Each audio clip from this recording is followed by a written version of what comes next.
রাজধানীর পূর্ব বাড্ডার বাসা থেকে ৬৫টি হাতবোমাসহ বিপুল পরিমাণ বোমা তৈরির সরঞ্জাম উদ্ধার করেছে র্যাব।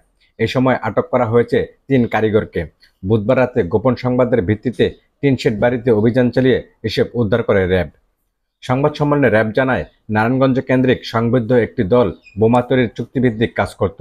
দলে নেতৃত্ব দিত সজীব নামের এক যুবক। চক্রটি আজ রাতেই শতাধিক বোমা তৈরি করে গাজীপুরে পাঠানোর কথা ছিল। উপজেলা নির্বাচন ও বিভিন্ন রাজনৈতিক সহিংসতায় এই চালানটি ব্যবহার হতো বলে জানিয়েছে র্যাব। এই চক্রটি রাজধানীর ডেমরা ও সাভারে নিরাপদ বোমা তৈরির বাসা খুঁজে প্রথমে, পরে বাড্ডার এই বাসা টার্গেট করে গড়ে তোলে বোমা তৈরির কারখানা।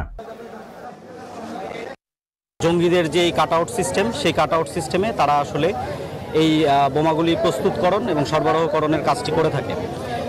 মূলত আমরা গত ২-৩ দিন আগে একবার চেষ্টা করেছিলাম এই গ্রুপকে ধরার জন্য।